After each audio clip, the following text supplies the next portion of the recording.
Hi, DJ Tina here, host of HMTV Canada Easing. On the phone with me today is a total kick-ass band, Sweden-based Paperback Freud. Hi Mike, congratulations on your new release, Roller. Can you tell our audience the highlights of this CD? Hi Tina, and thanks a lot HMTV Canada for having us on the show. Roller is the first release for the band. It's actually not the new one. It came out in 2006, but thanks anyway. The highlights for me and the band might be the two singles. The first one was Kate, which rendered a lot of attention both in Sweden and in Europe. We had a hit with it on MTV, Up Nordic. That's a chart where they play mainly Scandinavian bands. And we hit the top 4 spot there. So that's the first one. And then we had Raise It Up the Flagpole, which was the real single from the album, because Kate was released as a demo single before we had any contract with any label, and that one got a lot of airplay also. So those two I think are the highlights, but I love them all, to be honest. And Paperback Freud also appeared on ZTV?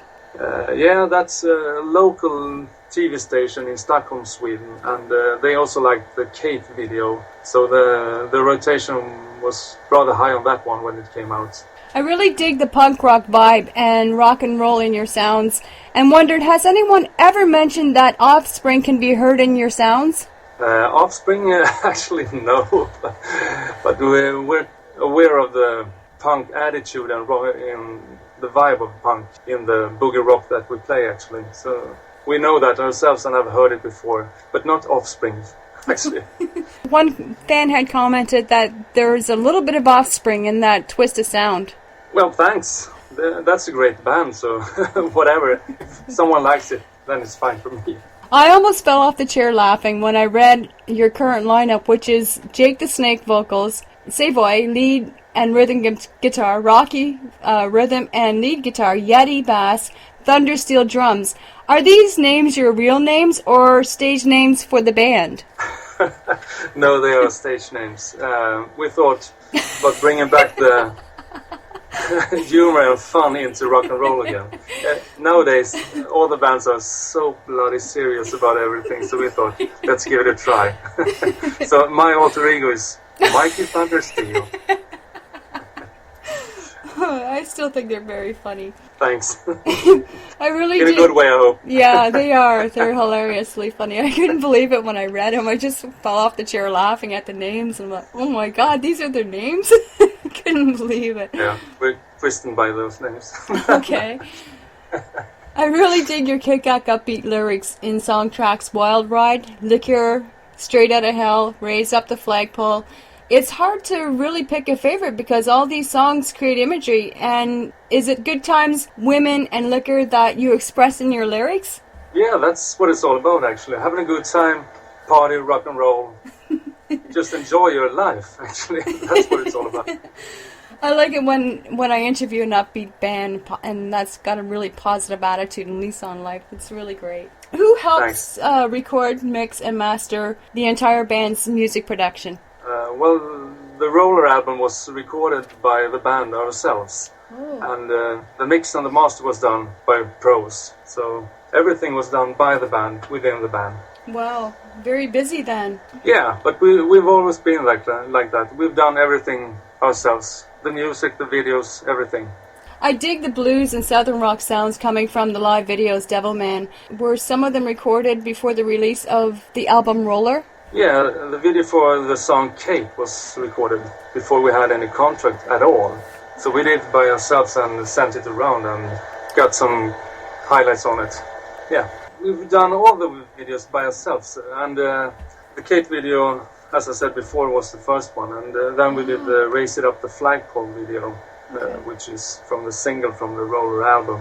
And that one, our label we had on the first album, tried to promote on radio and TV. Okay. So, but the first one, Kate, we did ourselves. We went up to MTV, for example, and gave them the video, and they thought it was fucking great. Go for it. So they sent it. Okay, I really dig that video. I understand there was talk of a French and German tour plan for Paperback Freud. What happened, and will you be rescheduling the tour? What happened was that the agency that was arranging the tour fucked up, actually. I didn't give us enough gigs to afford the trip. So, but now we have a new record label, and the plans are to go out and tour in time for the new release in January, February 2009, both in Germany and France, and hopefully other countries in Europe too. Have you been able to play at musical festivals or any other tours since the release of album Roller? And do you sell CDs and Paperback Freud merchandise at your live performances? Yeah, we've been touring and doing festivals in Europe and in Russia. A couple of good ones, and we've played on larger, big festivals in both France and Norway.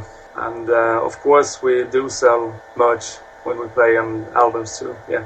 Has your band shared the stage with other well-known artists, and did this help Paperback Freud get their name known in the media and build your fan base? Yeah, we played with a couple of large bands on festivals, actually, with Sebastian Bach, old geezers like Nazareth, and newer bands like Camelot, Cathedral, and yeah, a couple of big ones. And it rendered a lot of great positive reviews in the media. I don't know if there's any bigger fan base after those ones, but hopefully through MySpace and all that, it grows and grows every day. Yeah. Can fans request Paperback Freud song tracks on the internet or mainstream radio? And which song tracks are popular or getting the most airplay from your recent release Roller? The ones that have gained most radio play must be Kate and Raise It Up, Fly Post, the two singles. And we've been played on both mainstream radio channels in Europe and on smaller ones in North America. So give it a try, or just phone the stations up and tell them about us. We'll be glad for it. Thanks. What is the music scene like in Sweden, and the popular genres of music that are getting airplay on radio currently? Well, it's like mostly every place. I think it's the mainstream music and top 40 that gets the most airplay. But then you have these specialized rock channels all over. So that's where you can play rock and roll and hard rock, actually. The music scene in Stockholm and Sweden is and have been extremely good over the last 10-15 years. So there's a lot of good bands coming out from here. I don't know why, but it seems to be a good place to rock and roll, actually. A good place to party. Yeah. Where can international fans buy Paperback Freud's CD and merchandise online through the internet?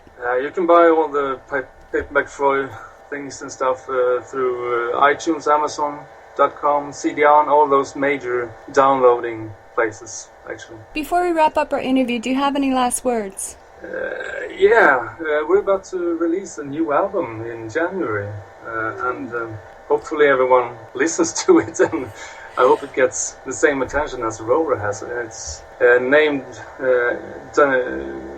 All in a Day's Work. Sorry, I stumbled on the words, but that's the album name, All in a Day's Work. And it's released through a label in France called Longfellow Deeds Records. So stay tuned for that and check out our MySpace site for news and stuff like that. And thanks for having us on the show. Thanks a lot. And your MySpace page is? myspace.com/paperbackfreud. Thank you, Mike, for allowing our HMTV Canada e-zine to interview Paperback Freud. You rock. Thanks a lot, Tina and HMTV Canada. Hope to hear you from all of you again. And thanks. Thanks a lot. Thank you.